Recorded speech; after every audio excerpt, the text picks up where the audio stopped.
good company, so I just want to commend you guys. My name is Samaya Patton. I am the younger sister of Sakia Patton, who is a victim of domestic violence. My sister was 24 years old. She was my older sister when she passed in 2021, November 19th. She was murdered by her boyfriend while walking her children home from school. It was a very known case in the city of Philadelphia. But before she was murdered, we were living together in her house, and her boyfriend was living with us. She asked him to leave. She no longer wanted to be in a relationship. Things began to escalate. They got into a big fight. He ended up putting his hands on her. We called the police, and the police told us there was nothing they could do because they did not witness it themselves. He was sitting outside of the house when the police arrived. They told her to file for a PFA and to take all the necessary steps to obtain the PFA and things of such. It was late at night, so she said she would do it the following morning. We changed the lock. She got a new number. That same night, actually, he came back. My dad was also living next door to us, so we were next door at my dad's house. He used his key, went back inside the house, and destroyed all of her belongings, her TVs, her clothes, furniture. He destroyed everything. The cops came back and told us again there was nothing they could do until they saw him themselves hurt her. Even though her sisters, had witnessed him physically hitting our sister, we had to fight him to try to get him out of the house. 2 days later, he came back as she was walking her kids home, and he shot her. I heard a lot of testimony today about what we can do to keep people in jail after doing such things, but I don't think I heard enough about what we can do to prevent it from getting to that point. I think we talked about the word prevention a lot, but we didn't actually talk about what we could do. The steps to get a PFA are important, and I do agree in that notion, but what is the PFA when there's someone who knows your daily routine, who knows where you live, who knows where you work? What is a piece of paper going to do to a person with a gun? And I think that it's just ironic because the day that everything occurred, that Wednesday night, Friday after school when she was shot, the same two officers came back and they had the, for lack of a better term, dumbest look on their face, because you guys were just here and you told us it was nothing you could do, and now there's nothing we can do to bring our sister back to her children. I think that a lot of the testimony today also speaks to Kata Scott and her family, to which I also want to offer my condolences. But Kata is not the first, nor will she be the last to experience something like this. And I hear a lot of testimony about what we can do to prevent it, but we need action behind it. It's not just about a conversation, because a lot of conversations just die at the end of the conversation. We need to put action behind these things. A lot of accountability is being taken, but what are the actions that are going to come after it? My sister died 4 years ago, and this is the first time I'm being invited to something like this. And I've been very acclimated with Miss Rush here. She would have warned me if there was something of the sort.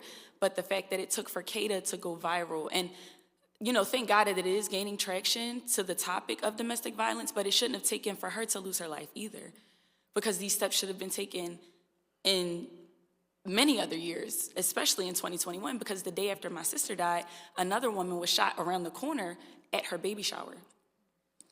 Her name was Jessica Covington. So I think that we should just take time to not only recognize the victims and their stories, but just think about the fact that this stuff doesn't just die with the conversation we're having in this room.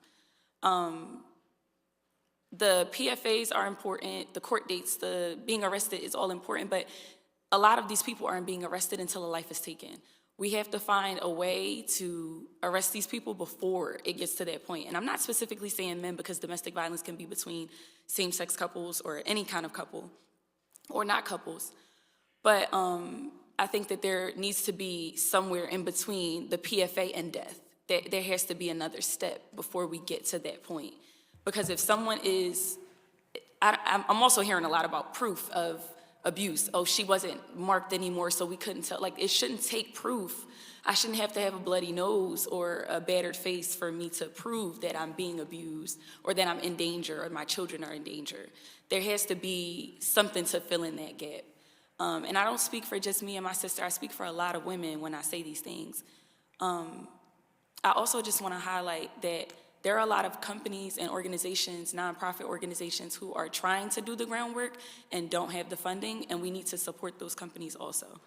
We really need to support those companies, because After my sister passed, there were a lot of nonprofit organizations, Miss Rush's being one of them, that reached out to us to help us fund the funeral and pay for her tombstone and things of such, and send us on weekend trips to try to recoup. But although it could never bring my sister back, it was nice to have that support. But they can't support us if no one's supporting them. So I just want to highlight that also, and just take a minute again to thank you guys for hearing my sister's story and everybody else's who was shared today. So I don't know about my colleagues. I can speak for myself. Some of the bravery and the stories and the truth, the people most closely associated with the pain, has kind of enlightened us. And some of the tragedy has to turn, as you said, into something positive. And I remember the exact moment when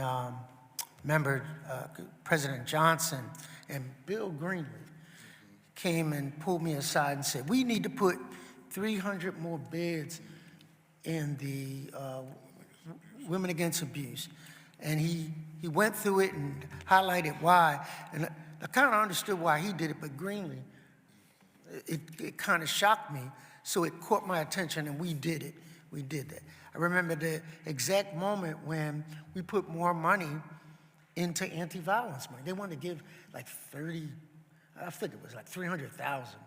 And we said, no, this budget ain't getting passed until there is a seismic shift in the priority of this. I'm telling you, today, your testimony has sent that kind of shockwave through all of us. And some of the takeaways are that there are gaps in the system. And people are falling literally through those gaps. And the distance between the time the PFA and the time that the guns are removed and the time that it takes to get a court order is too long. Too many people fall between those gaps. And the fact that you mentioned, like, we need more beds, we need reliable housing. There should be an interstate kind of exchange that people can be relocated safely. And those things just aren't happening. Well-meaning agencies, I won't call out what department it was, talked about all of the things that went wrong. They talk about the computers don't talk to each other. My colleague said, well, why don't people talk to each other? I mean, pick up the phone, put the files, we got Zoom. You can all go through the files and see who constitutes a greater threat. We are missing the margins. And what you pointed out, and it was almost like common sense, like, what were we thinking? And so I want you to know how impactful all of you and your testimony is. And one thing about us, we argue with each other, but once we all decide that we're going to do something, it's getting done. Like.